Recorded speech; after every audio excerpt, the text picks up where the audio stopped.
Digam amém. Vamos aplaudir o Senhor bem forte. Aleluia. Bom dia, igreja. Que a graça de Deus seja conosco. Amém? Pode sentar, sejam bem-vindos à casa de Deus. Com alegria no coração, chegamos ao dia 11, né? 11. O tempo está voando. Hoje é 11 de outubro, né? Para nós que estamos aqui na igreja.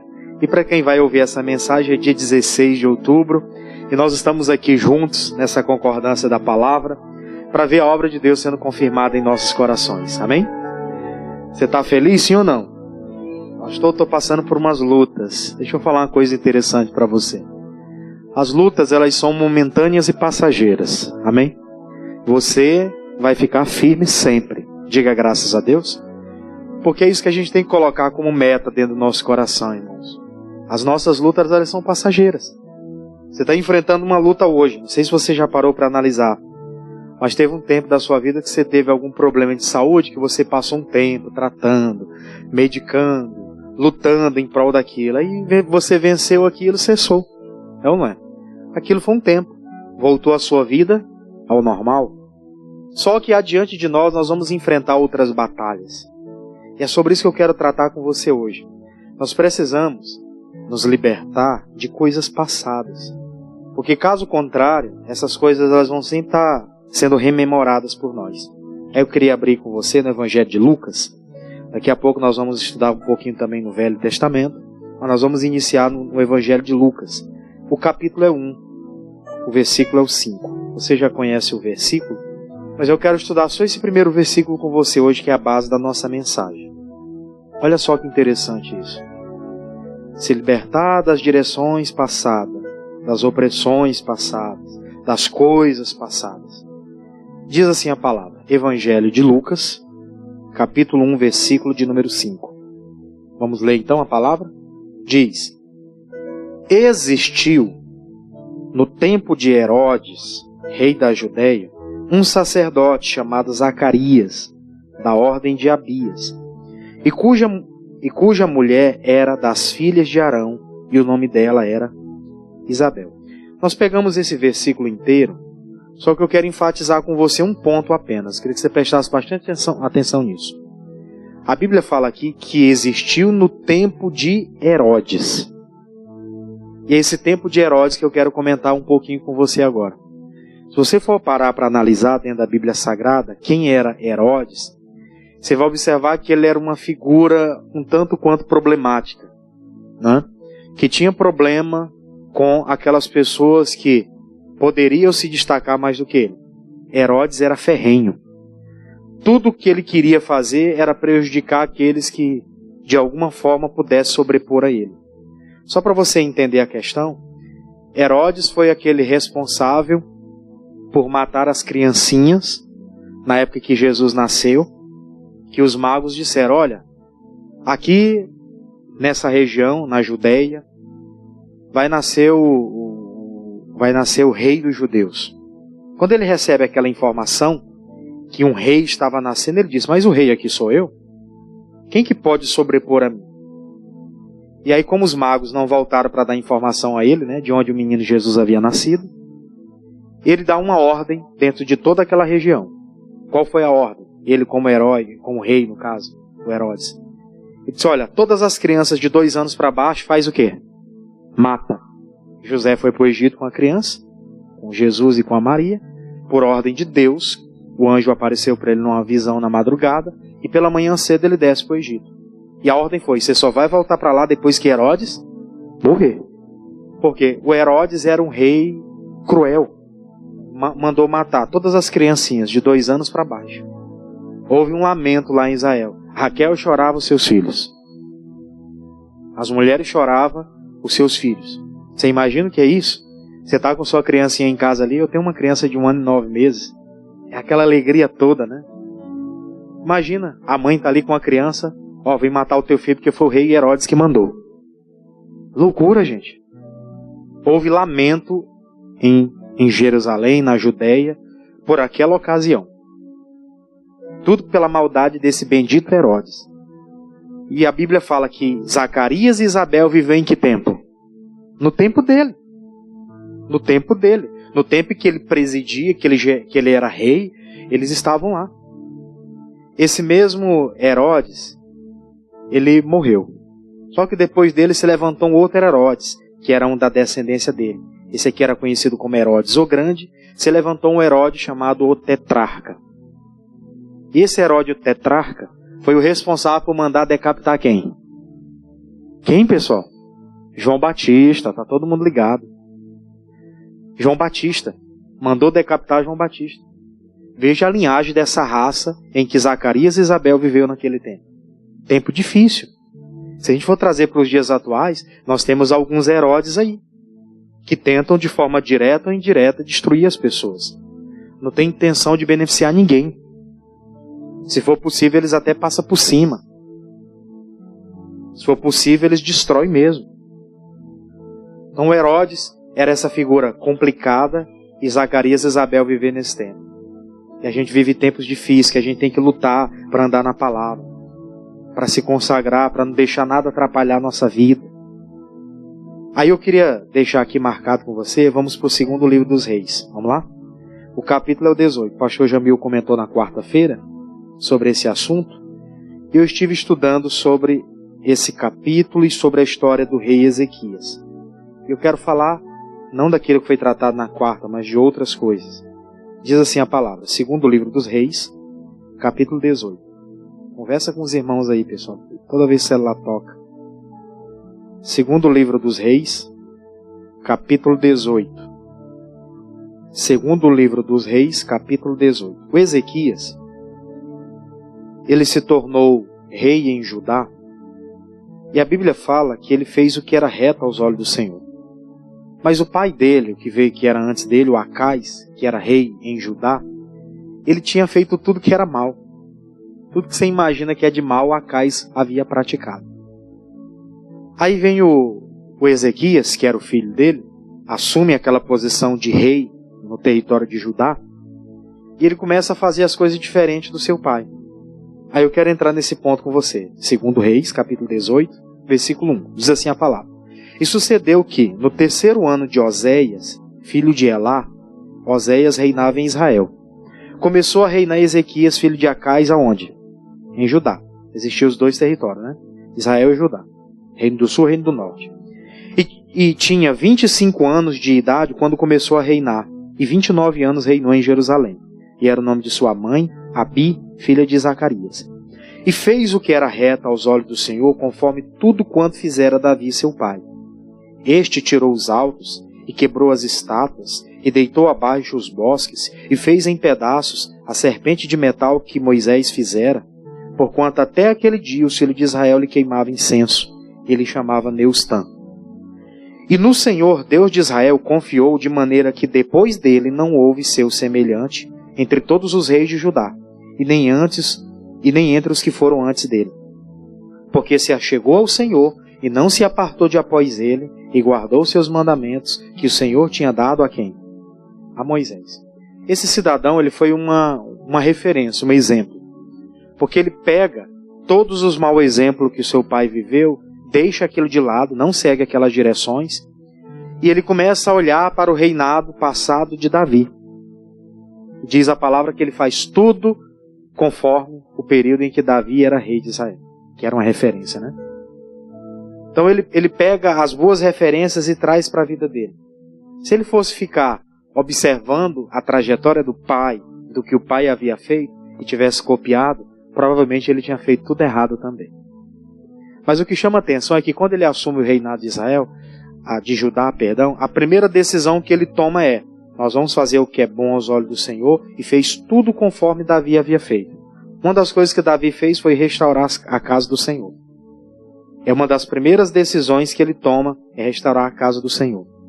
Outra decisão que ele toma está no versículo 4, que ele fala que existia no tempo de Moisés, você vai lembrar disso. O povo estava no deserto, e as serpentes, vinham lá e mordiam as pessoas.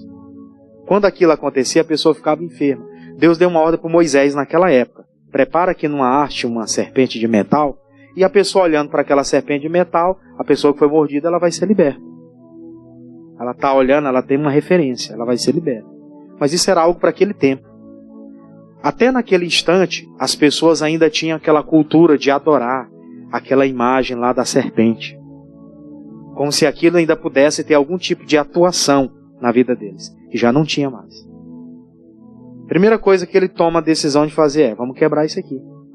Se nós queremos servir a Deus, é só a Deus. Deus não divide a glória dele com ninguém. Isso ali era algo para quando eles estavam no deserto. Agora eles já eram uma nação, eles já tinham a sua região ali, né, predominante, eles já tinham um povo em si, agora eles só tinham que servir a Deus. Se viesse uma outra direção baseada na palavra do que eles fizessem alguma coisa parecida, eles fariam. Como não tinha, era só Deus. Aquela imagem que havia lá, eles tinham que tirar. Ele tira isso. Ele não deixa aquilo prevalecer. Aí ele fazendo tudo que é certo, fazendo tudo que é agradável aos olhos do Senhor, andando na direção, as coisas vão fluindo. Só que chegou um tempo da vida em que as coisas começaram a virar. Mesmo ele fazendo tudo certinho, mesmo ele não errando em nada, se levanta uma guerra contra ele. Aí eu queria que você entrasse no versículo 13 comigo agora. Vamos lá? Você estava no versículo 4, 5, vamos para o 13 agora. Diz assim a palavra: porém, no ano 14º do rei Ezequias, subiu Senaqueribe, rei da Síria, contra todas as cidades fortes de Judá, e o que ele fez? As tomou. Aqui eu queria entrar no outro ponto interessante da mensagem. A gente tem que ter dentro do nosso coração uma seguinte convicção: não é porque eu estou servindo a Deus que eu não vou ter lutas. Diga graças a Deus, irmãos. Às vezes você servindo a Deus, você vai ter mais lutas ainda. Por quê? Porque do outro lado existe uma resistência. Do outro lado nós temos um adversário que não está contente com a nossa vida no altar. Você está com a vida no altar, se prepara para as oposições. Eu estou servindo a Deus e é tanta luta, é normal. Nós vamos vencer essas lutas. Diga graças a Deus. Em Cristo nós somos mais que vencedores. Nós vemos na nova aliança hoje. Veja que ele mesmo servindo a Deus, tirando as idolatrias, tirou todos os altares que seu pai havia preparado para os deuses estranhos, cultuando só a Deus, mesmo assim veio uma guerra. E o que ele faz quando vem aquela guerra? Aí eu vou entrar um pouco mais, versículo 14. Então Ezequias, rei de Judá, enviou ao rei da Assíria a Laquis, dizendo: pequei, retira-te de mim, e tudo o que impuseres, levarei. Então o rei da Síria impôs a Ezequias, rei de Judá, 300 talentos de prata e 30 talentos de quê? De ouro. Assim deu Ezequias toda a prata que se achou na casa do Senhor e nos tesouros da casa do rei. Naquele tempo cortou Ezequias todo o ouro das portas do templo do Senhor e das ombreiras que Ezequias, rei de Judá, as cobrira, e deu ao rei da Síria. Deixa eu explicar para você uma coisa. O rei da Síria, a Síria era um território muito maior do que Judá. Era um povo que tinha muito mais condições bélicas de vencer uma guerra. Eles entraram em Judá e começaram a sitiar aquela região. E começaram a dizer: olha, nós vamos tomar o território de vocês. Veio aquela oposição, aquela batalha. O que o rei faz? Ao invés dele falar com Deus, o Deus que ele servia, de falar com a autoridade de Isaías, que era o profeta que estava naquela época, o profeta contemporâneo, a primeira decisão dele é querer fazer acordo com o inimigo. Nós vivemos num período, irmão, tem muita gente querendo fazer acordo com o inimigo. Com o inimigo não se faz acordo. Glória a Deus. Já tem gente que eu já vi orando: ô inimigo, não faz nada comigo não. Eu não oro contigo, eu não luto contra ti não. Tem gente que tem medo de falar no nome do demônio. Tem gente que, se você fala assim: demônio, sai da vida dele, não fala nesse nome não. Conhece gente assim? Não fala nesse nome não. Ela vive em acordo com o inimigo. Tu não mexe comigo, eu não mexo contigo. Vê que coisa triste, irmão. O homem de Deus agora, ele quer fazer o quê? Acordo. É o seguinte: você não entra aqui, como é que a gente faz para a gente resolver esse problema? Ele disse: olha, eu quero aí alguns ciclos de prata e eu quero uns ciclos de ouro também. Aí o que o Ezequias faz? Então, um acordo fechado. O Ezequias não tinha de onde tirar, ele só tinha algumas coisas lá da casa real, ele tira algumas coisas da casa real, e ele tira da onde o resto? Do altar, da casa de Deus, das ombreiras da porta.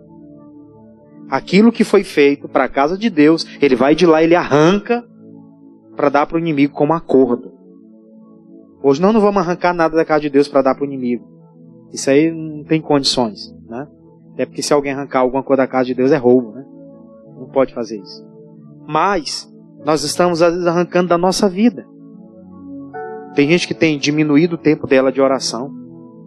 Você está arrancando coisas que são de Deus por causa do inimigo, que está deixando a pessoa doente, hoje ela não tem força mais para isso. São coisas que a gente tem que pensar. Eu estou enfermo, eu estou numa situação muito difícil, pois eu tenho que orar, pedir ajuda para os meus pastores, para eles me ajudar, os meus irmãos obreiros. Eu não vou ficar nessa situação. O inimigo está subtraindo o que é meu, que era para dar para Deus. Eu estou vivendo hoje à base de remédios. Todo o meu salário eu gasto com os remédios. Vou falar com Deus. Não, faz tempo que eu não dou um dízimo na casa de Deus. Faz tempo que eu não faço uma oferta. Faz tempo que eu não honro o altar. Eu vou falar com Deus acerca disso. Ele está roubando, subtraindo o que era para me oferecer para Deus. Que foi isso que o Senaqueribe fez. Ó, para não entrar na terra de vocês, o que é que eu vou fazer? Me dê aí 300 talentos de prata e 30 talentos de ouro. A primeira coisa que ele faz, então tá bom, deixa eu pegar ali. Começa a ir lá na casa real, pega algumas coisas, vai na casa de Deus e subtrai outras. E começa a entregar para o inimigo. Nós não temos que ter acordo com o diabo. O diabo é o seguinte, fogo na cabeça dele do alto aos pés.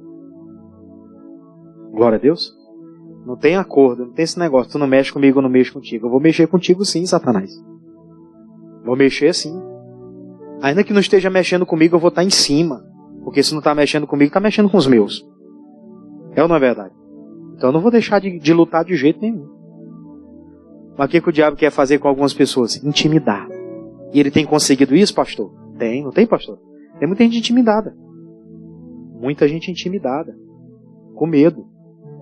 Tem gente que era para estar orando. Sai da minha casa, sai da minha vida. Não te aceito, eu te repreendo dos meus negócios. E o que muita gente faz? Deixa que os pastores oram. Elas estão fazendo acordo. Não mexe comigo, eu não mexo contigo. Né?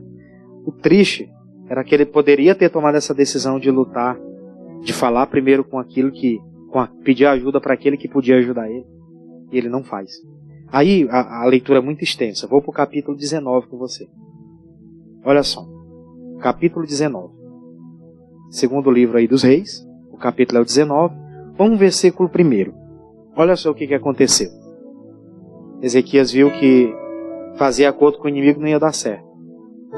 Porque ele fez ali e mesmo assim o inimigo disse: como que eu vou acreditar em você? O inimigo recebeu aquilo que ele ofereceu e não deu atenção, e não deu trégua, porque o inimigo queria era guerrear. Mas o inimigo me pediu os presentes, eu dei e acabou o problema. Acabou não. Ele recebeu os presentes e ainda quis guerrear contra ele. Você vê que o diabo ele é mentiroso? Ele é o pai da mentira. Vai ter gente que vai ser usada pelo inimigo para dizer: olha, você não me coloca, você não tem nada comigo não, mas eu não vou mexer contigo não. E está na hora lá a pessoa indo contra a nossa vida. Fazendo coisas escondidas. Aí vem o capítulo 19, versículo 1. E aconteceu que Ezequias, tendo ouvido, rasgou as suas vestes e cobriu-se de pano de saco e entrou na casa de quem? Ele começa a ir para o lugar certo agora. Quando ele viu que mesmo dando tudo aquilo que o inimigo havia pedido, o inimigo ainda assim se levantou contra ele, o que ele faz? Vou rasgar minhas vestes. Era uma condição de dizer que estava em luto, que estava em tempo de guerra. E aí ele vai, se prontifica, se cobre de pano de saco e vai para a casa de Deus. Agora, depois da situação piorar, né? 2. Então enviou a Eliaquim, o mordomo, e a Sebna, o escrivão, e aos anciãos dos sacerdotes, coberto de pano de saco, ao profeta Isaías, filho de quem? Agora ele começa a tomar uma decisão mais séria. Ele entra na casa de Deus, manda as pessoas que estavam debaixo da autoridade dele ir até o homem de Deus, o profeta Isaías. Aí vem o 3. Os quais disseram-lhe: assim diz Ezequias, este dia é dia de angústia, e de vituperação, e de blasfêmia, porque os filhos chegaram ao parto, e não há força para os ter. bem pode ser que o Senhor teu Deus ouça todas essas palavras de Rabzequé, a quem enviou seu senhor, rei da Síria, para afrontar o Deus vivo e para vituperá-lo, com as palavras que o Senhor teu Deus tem ouvido. Faze, pois, oração pelo resto que se acha. Aí ele vai lá, pede para os servos dele, até onde o homem de Deus, o profeta, chegam lá diante do profeta: ô profeta, hoje é dia de luto, de angústia, de vituperação, estão estão afrontando nós, estão afrontando a Deus. O que a gente faz? Vê se o Senhor ora, para ver se salva o resto que sobrou. Nas horas que as coisas apertam, né? É que a pessoa toma uma decisão mais séria com Deus. E sempre foi assim. Deus sempre esperou prioridade, às vezes da nossa parte, de qualquer batalha estar diante dele em primeiro lugar. As pessoas buscam alguns meios de resolver a coisa para depois ir tentar resolver diante de Deus. Elas têm as portas abertas para elas entrarem diante de Deus, como está escrito. Os ouvidos dele não estão agravados para que não nos possa ouvir. As mãos dele não estão atadas para que não nos possa estender a mão e ajudar. Ele está disponível. O problema é que as pessoas buscam soluções de outros meios para, por último, diante de Deus. É sempre assim. Tem gente que poderia estar passando por uma luta hoje, poderia vir aqui orar, ou em qualquer outra casa de oração, falar com Deus, falar com as autoridades espirituais. Me ajude em oração, preciso tomar uma decisão na minha vida. Pois elas vão em vários lugares, buscam várias pessoas para se aconselhar, viu que não deu certo, aí por último, a casa de Deus. Isso é coisa de descrente. Nós que somos crentes, a primeira opção é o quê? É o altar de Deus. Eu vou para o altar. Eu vou para o altar. Eu sirvo a um Deus que tem um altar e eu tenho um altar para ele preparado. E se eu não estou tão bem assim, eu não tenho tanta força, eu estou me vendo assim um pouco fraco, eu vou pedir a autorização das autoridades espirituais para elas imporem as mãos sobre mim. E vão impor, e Deus vai operar, que você está debaixo de autoridade. Você é ovelha. Diga amém, irmãos e irmãs. É isso. Aí ele vai lá e faz oração pelo resto que se acha. Ainda tem alguns vivos. Então eu vou pedir oração pelos que ainda estão vivos, para ver se se salvam. Triste, né? 5, perdão. E os servos do rei Ezequias vieram a Isaías. Isaías lhes disse, olha só a palavra do profeta: assim direis o vosso Senhor. Assim diz o Senhor: não temas as palavras que ouviste, com as quais os servos do rei da Síria me blasfemaram. Eis que metereis nele um espírito, com letra minúscula, né? E ele ouvirá um ruído e voltará para a sua terra. A sua espada o farei cair na sua terra. Preste atenção nesse detalhe. Quando eles levam a situação para o homem de Deus, o homem de Deus dá uma palavra para eles. Assim diz o Senhor. O que o Senhor disse? Eles vão, eu vou meter neles um espírito lá. Eles vão ouvir o ruído e eles vão voltar para a sua terra. A espada deles vão cair lá na terra deles. Não aqui em Judá. Vê que coisa séria? Eles pensavam que agora seria o fim deles, eles iam morrer. E aí vem a palavra do profeta dizendo, olha, fique tranquilo. Eles vão ouvir um ruído. Quando eles ouvirem esse ruído, que o Deus dos céus vai mandar para eles, só eles vão ouvir esse ruído, como se fosse um exército vindo contra eles. Eles vão ouvir esse ruído e eles vão recuar para a terra deles. Lá na terra deles vão jogar a espada no chão. Não vai ter guerra contra vocês, não. Amém, irmãos? Posso ouvir glória a Deus por isso?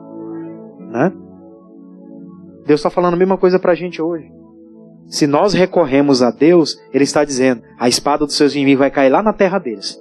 Não vai tocar em você. Mas tem gente desacreditada. Sem fé é impossível agradar-lhe. É necessário que aquele que se aproxima de Deus creia que Ele existe e Ele é galardoador daqueles que o buscam. Eu tenho que acreditar. Ele não estava servindo a Deus, fazendo tudo certo? Então tinha justiça para ele. Ele estava fazendo certo. Ia ter justiça para ele. Ah, mas eu estou fazendo certo, mesmo assim está vindo luta. Pode ter certeza que essas lutas são passageiras. Lembra do que eu falei no início? Passageira. Tem até um ditado que diz, tudo nessa vida é passageiro, menos o motorista. né? E o motorista é o Senhor dos Exércitos. Ele que dirige a nossa vida. Motorista. Ele não entende do motorista. Ele é motorista, ele sabe da nossa vida. Então fica tranquilo. Diga para ele do seu lado aí, fica tranquilo, meu irmão.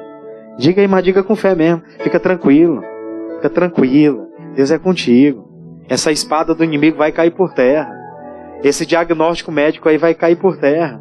Você vai fazer o exame, você vai fazer tudo que está sendo dito aí. Você vai voltar lá, não vai ter mais nada. Glória a Deus. Você acredita? Crê em Deus, você está seguro. Crê nos profetas e você prospera. As coisas vão fluir. Deus vai fazer cair por terra. Isso é ordem. Eu estou servindo. Ah, mas está no tempo do Herodes, está no tempo do Senaqueribe. Independente do tempo em que esteja.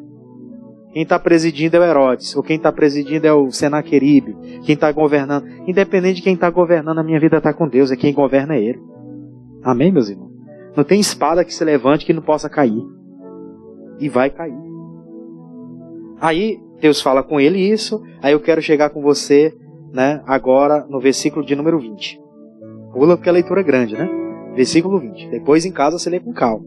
Olha só o versículo 20. Então, Isaías, filho de Amós, mandou dizer a Ezequias: assim diz o Senhor Deus de Israel: o Senhor me pediste acerca de Senaqueribe, rei da Síria, eu o ouvi. Ele fala com Deus, o Isaías vai lá, fala com Deus, apresenta aquela situação, e quando ele apresenta aquilo para Deus, ele disse: ao Senhor Deus lá de Israel, que nós acreditamos, o que eu falei acerca de Senaqueribe, ele me ouviu. Você pode ficar em paz. O resultado disso está um pouco mais na frente, versículo 35. Versículo 35. E sucedeu, pois, que naquela mesma noite saiu o anjo do Senhor e feriu o arraial de quem? Dos assírios. 185.000 deles. E levantando-se pela manhã cedo, eis que todos eram corpos mortos. 185.000 soldados de Senaqueribe, que eram da Síria, que vinham contra Judá. Eles foram dormir, foram descansar. Quando foi no dia seguinte, o que aconteceu? Os inimigos estavam tudo mortos. A espada deles no chão, como Deus havia falado, pela boca do profeta. Isso não vai acontecer fisicamente hoje. Quem falou de mim vai amanhecer morto amanhã. Não é isso, não. Não é isso, calma aí. Não é essa a nossa função. Não é isso. Naquela época a guerra era física. Né? Hoje a nossa batalha é espiritual. Glória a Deus. Lá em Israel você ainda está vendo que é física, né? A guerra é física, morre muita gente. Mas pra gente aqui é espiritual.